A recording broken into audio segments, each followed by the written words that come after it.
వృషభ రాశి వారికి ఈ వారం చాలా వరకు అనుకూలంగా ఉంది, లాభాలు అనుకూలంగా ఉంటుంది. అదేవిధంగా మీకు రావాల్సిన ధనం ఏదైతుందో చేతికి వస్తుంది. ఒక కార్యక్రమానికి శ్రీకారం చుడతారు. ఇటు వ్యాపారంలో కానీ ఉద్యోగంలోని మీకంటూ ఒక స్థానాన్ని సంపాదించుకుంటారు. అయితే మెంటల్ స్ట్రెస్ అనేది ఎక్కువగా ఉంటుంది. ఏ పని చేసినా 1-2 సార్లు చేయడమేనా అన్న ఆలోచన వస్తుంది. దూరపు బంధువుల నుండి విభేదాలు వచ్చే అవకాశం గోచరిస్తుంది. రాశ్యాధిపతి షష్టమాధిపతి అయిన శుక్రుడు చతుర్థ స్థానంలో ఉన్నారు. ద్వితీయ పంచమాధిపతి అయిన బుధుడు ద్వితీయ స్థానంలో ఉన్నారు. ఏదైనా సరే 10 మందితోటి మాట్లాడి మనది సాధించగలం అనే కాన్ఫిడెన్స్ ఎక్కువగా ఉంటుంది. వీరికి దూర ప్రాంత ప్రయాణాలు లాభిస్తాయి. విదేశీ సంబంధించిన విషయాలు కొంతవరకు అనుకూలంగా ఉంటుంది. ఏదైనా సరే మీ సొంతంగా తీసుకున్న నిర్ణయాలు ఏదైతుందో లాభపడతారు. భూ సంబంధించిన వ్యవహారాలు బాగున్నాయి.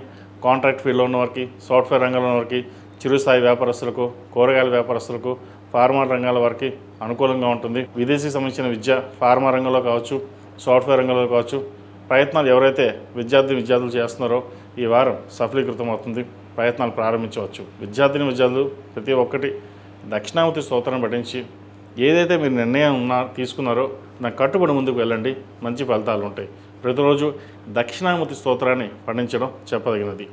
అదేవిధంగా సప్తమాధిపతి వ్యయాధిపతి కుజుడు జన్మరాశిలో బలంగా ఉన్నారు. అష్టమ లాభాధిపతి అయిన గురువు తృతీయ స్థానంలో ఉన్నారు. దశంలో రాహు బలంగానే ఉన్నారు. కాబట్టి ఏదైనా మీరు ఒక నిర్ణయం తీసుకుంటే అది సఫలీకృతం అవుతుంది.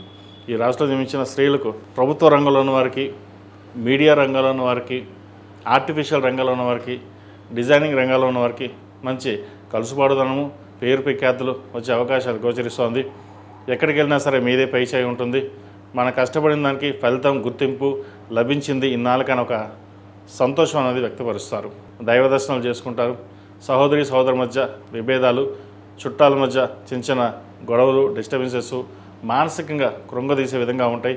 అవన్నీ ఏమీ పట్టించుకోకుండా మీ వృత్తి ధర్మం, మీ యథావిధిగా మీరు ఏదైతే చేస్తున్నారో చేసుకోండి. మంచి ఫలితం ఉంటుంది. సొంతంగా మనకు ఇల్లు కానీ ఫ్లాట్ కానీ కొనుగోలు చేయాలనే ఆలోచన ఉంటుంది. అయితే ఎంత ఆలోచన చేసినప్పటికీ ఒక అడుగు వెనక్కే వెళ్తుంది. నరదిష్టి అధికంగా ఉంటుంది. ఖర్చులు ₹1కి ₹10 ఖర్చు అవుతుందనే భావన ఉంటుంది. కానీ ఎటువంటి భయపడాల్సిన అవసరం లేదు. ధైర్యంగా నిర్ణయాలు తీసుకోండి. భవిష్యత్ బాగుంది. ఈ రాశివారు ప్రతిరోజు ప్రతినిత్యం ఆరవల కుంకుమతోటి, కొబ్బరి కుంకుమతోటి అమ్మవారిని పూజించడం, జిల్లేడు గణపతి, జిల్లేడు హనుమాను ఇంట్లో కానీ వ్యాపార ప్రదేశం కానీ చక్కగా ప్రతినిత్యం పూజించండి. భవిష్యత్ బాగుంటుంది. మంచి ఫలితాలు సంప్రాప్తిస్తాయి. ఈ రాశిలో జన్మించిన వారికి కలిసి వచ్చే సంఖ్య 9, కలిసి వచ్చే రంగు నేవీ బ్లూ. ఏదైనా పని మీద బయటికి వెళ్ళినప్పుడు శుక్రవారం నాడు కానీ సోమవారం నాడు వెళ్ళండి. మంచి ఫలితాలు సంప్రాప్తిస్తాయి. ఈ పూజస్టోర్.in పసుపు కుంకుమ నుంచి దేవతా విగ్రహాల దాకా అన్ని రకాల పూజలు, వ్రతాలు, గృహప్రవేశం, హోమాది శుభకార్యాలకు కావాల్సిన పూజా సామాగ్రి అంతా ఒక్కొక్క క్లిక్ తోనే మీ ఇంటి వద్దనే పొందండి. ఈ పూజస్టోర్.in